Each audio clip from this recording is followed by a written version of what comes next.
Halo Fishmania, kali ini saya akan memberikan review tentang latihan squat, yaitu lutut dalam squat. Apakah mesti lewatin squat, bisa lewatin squat, atau harus di belakang, maksudnya melewati ujung kaki, atau harus di belakang ujung kaki.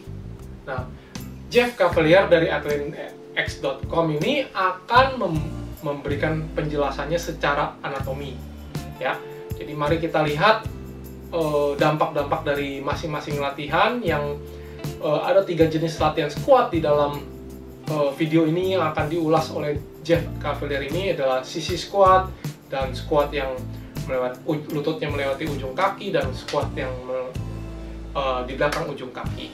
Silakan tonton videonya dan dia akan mengulasnya secara biomekanika dan anatomi tubuh.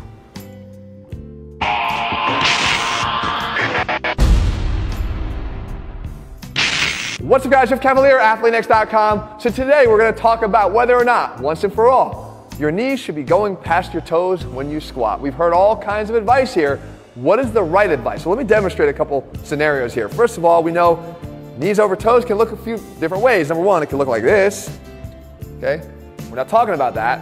We'll get back to that in a second. That's a sissy squat.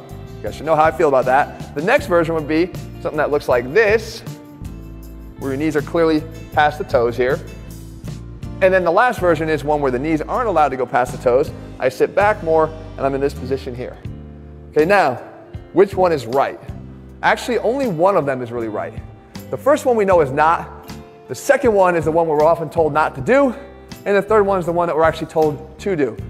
Well, I'm gonna flip it around for you because the one that we should be doing is the one in the middle. You're supposed to let your knees go past your toes in a properly executed squat with proper biomechanics.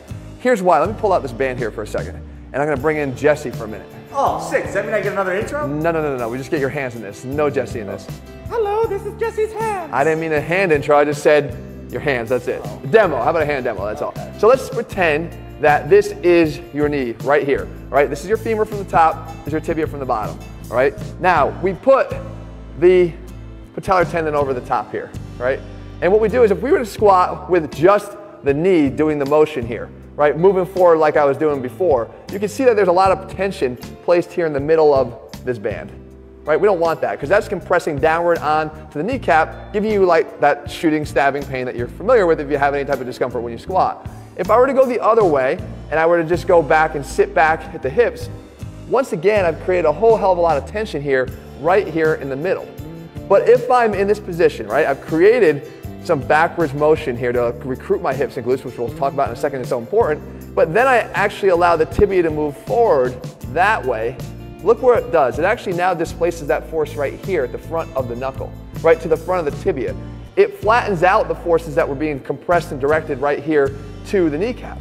That's important because we want to do anything we can to avoid those compressive forces on the kneecap because we want to actually allow the kinetic chain that we actually have in our legs here to do what it's supposed to do, meaning start generating force here in the upper leg, transmit it through the kneecap, the joint here, which is the depot for this train, and then go down that track on the other side, continue through the train station to the other side, which is the tibia. If we don't get this transmission of force up and down, we're gonna be in big trouble here when it comes to actually the pain that we feel in the kneecap because all the force we generate here gets stuck here and it has no outlet to get out of here.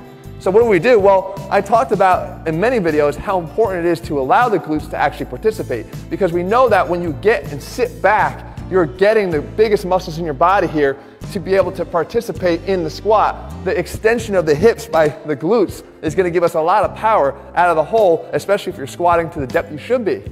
But you need to allow those tibias to go forward, those knees to travel forward for the reasons I just told you, so that you get the ability to take the force that's generated through here and allow it to travel and go past the knee. Don't let it get stuck here. Go past the knee. And the only way you can do that is by allowing those tibias to travel forward. Well, when we get here, we say, well, how do we do this? Well, a lot of times we're actually unable to do this because we don't have either the flexibility in the calf and the Achilles tendon back here to allow for dorsiflexion, or we get stuck on the front side here where we feel like we kind of hit a wall, which is a mechanical bony block that can benefit from immobilization. I actually have a whole video that I talked about how to do this, and I'll link it at the end of the video if you haven't seen it already in case you're feeling the tightness in the front of the ankle as opposed to the back. But either way, free your tibia, let them travel the way they're supposed to go. And the muscle that helps you to do that is the anterior tib.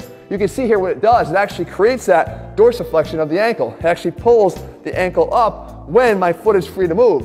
But if my foot's in contact with the ground like it is when I squat, the movement will actually pull the tibia forward from the top, right? It's just relative motion, which way are we looking at it from. So we want to be able to let it do that. Saya Jopoafu, semoga ini bermanfaat. Setujukah Anda bahwa investasi yang terbaik adalah investasi terhadap diri kita sendiri, karena kita yang menikmatinya, bukan orang lain. Jadi kita tidak mungkin membayar orang melakukan squat, pull up, atau push up, tapi kita yang mendapatkan ototnya. Jadi kita yang harus melakukan kepada diri kita sendiri. Memang kesehatan bukanlah segala-galanya, tapi tanpa kesehatan segala-galanya tidak berarti. Selain itu, kekuatan dan kesehatan mental kita ternyata dipengaruhi oleh kekuatan fisik tubuh. Jadi kita harus melatih fisik kita supaya kita bisa mengatasi segala masalah dan tantangan dalam hidup kita. Saya Jopoafu bersama BINARAGA.NET. Kami mengajak Anda membangun generasi baru yang lebih cerdas, fit, dan tangguh. Di BINARAGA.NET, kami selalu percaya bahwa setiap orang pasti bisa memiliki tubuh yang ideal dan sehat. Dengan subscribe, like, dan share video ini, Anda turut membantu membangun Indonesia sehat dan kuat. Salam cerdas fitness, saya JP.